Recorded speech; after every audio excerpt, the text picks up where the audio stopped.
light of light, very God of very God, begotten, not made, being of one substance with the Father, by whom all things were made, both which be in heaven and in earth, who for us men and for our salvation came down from heaven and was incarnate and was made man. And whoso, now check this out, those who take the counsel of the creed, and whosoever shall say that there was a time when the Son of God was not, or that before he was begotten he was not, or that he was made of things that were not, or that he is of a different substance or essence from the Father, or that he is a creature or subject to change or conversion, all that to say, the Catholic and Apostolic Church anathematizes them. Y'all see that? That is the Nicene Creed. Now that's some deep stuff. I think I talked about it this morning on my radio show. I called it doctrinal, what did I call it?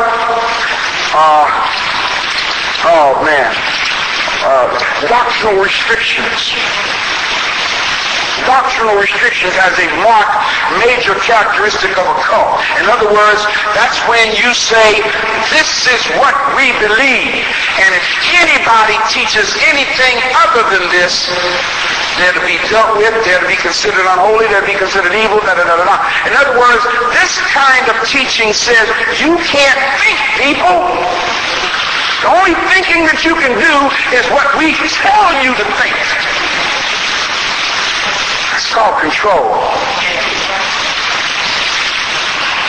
Okay, and of course you see the source there, a select library of Nicene and post-Nicene Fathers of the Christian Church by William B. Erdman's Publishing Company, 1979, second series, page 14, paragraph 3. The main issue in the controversy over the Nicene Creed, which continued on for how many years, people? How many years? Why do you think this thing continued on so long? Because, see, there were people who knew the truth. And that's how change, that's how error happens. Please understand, even when Alexander invaded Africa in 332 BC, and Antiochus Epiphanes took over reign in the year 167 BC. There was a period of over 750 years from then, 750 years later, before the teeth of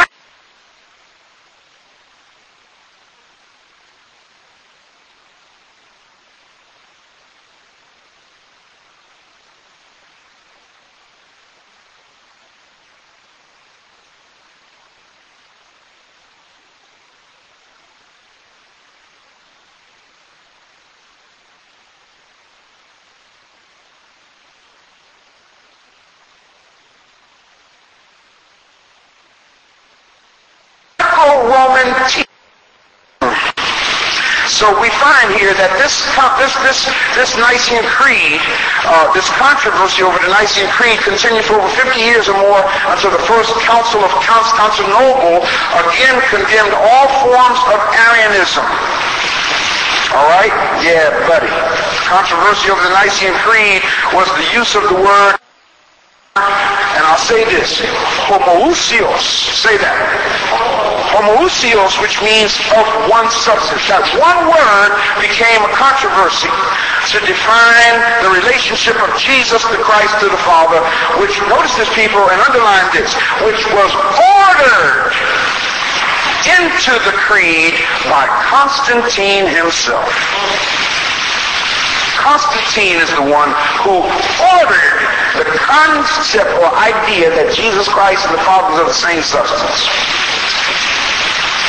Athanasius, the patriarch of Alexandria and the chief proponent of Nicene orthodoxy, later wrote that the intent of the creed was to show that, quote, the resemblance of the Son to the Father and his immutability, meaning he cannot change, are different from ours. For in us they are something acquired and arise from our fulfilling the divine commands, Athanasius said. Next paragraph. Only 2 of the bishops at Nicaea refused to sign the creed. I think I brought it here. Yeah. And again, I talked about this book this morning on the air. Please get this. If you do not have it, see Brother Tillman in the back. All right? And he can get this for you. All right? You don't have to go find it. The brother can get it. That's why we have our own bookstore. All right? The First Council of Nicaea. And you see that face there? That's Constantine. Okay? 325 AD. And it talks about with the life of Constantine, and he was a sick person. I ain't lying to y'all. This man was sick. He did a lot of crazy things. Okay? Only 2 of the bishops in Nicaea refused to sign the creed. Along with Arius, they were anathematized or cursed by the council, notice this, and exiled by decree of Constantine, who, notice this now, Constantine also ordered all of Arius' books to be burned upon penalty of death. Why? I mean, come on, people. Why? That's deep, man. You know, see, when you fabricate the lie, you must eliminate all traces of the truth as much as you can in order for that lie to survive. Because if one drop of truth, all it takes is one drop. Y'all ever see a body of water and it's nice and still and calm, and you just drop one little pebble in that water, and where you drop that little pebble may not be much disturbance, but the rains that spread from that thing get bigger and bigger and bigger. That's how the truth is, people. That's how the truth is. Y'all ever hear the story about lie and truth that went swimming? Okay, well, lie and truth, this is of course a story now. Right? Lie and truth went for a swim. Okay? So, lie got out first and put on truth's clothes and went running down the street. And folks saw a lie running down the street with truth's clothes on, and folks said, that looked like the truth. That looked like the truth running down there. After a while, they saw truth come running after the lie, and they said, but there go the next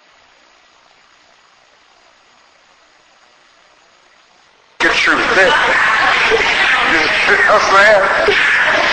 Yeah. Oh, buddy. After returning home, a few of the bishops expressed their remorse, check this out, for assenting to the new formula. Note the following statement written by Eusebius of Nicomedia. And this is his words. These are his words. Quote, we committed an impious act, O Prince, by subscribing to a blasphemy from fear of you.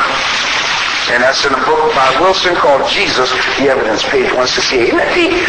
See, the man couldn't say that at the council. See, that's the problem, y'all. When you speak out and you get your head chopped off. Now, of course, many of us don't get our heads literally chopped off today. Okay, we get them symbolically cut off. Folk want to talk about you like a dog. Folk want to tell everybody else you done lost your mind. Folk want to tell everybody else, oh, you ain't holy. You done turned. You done backslid. You done this. Isn't that deep? Same thing. Man had to wait till he got back home. Eusebius, prominent bishop, who said we committed an impious act by subscribing to a blasphemy from fear of you. Although no gospel regarded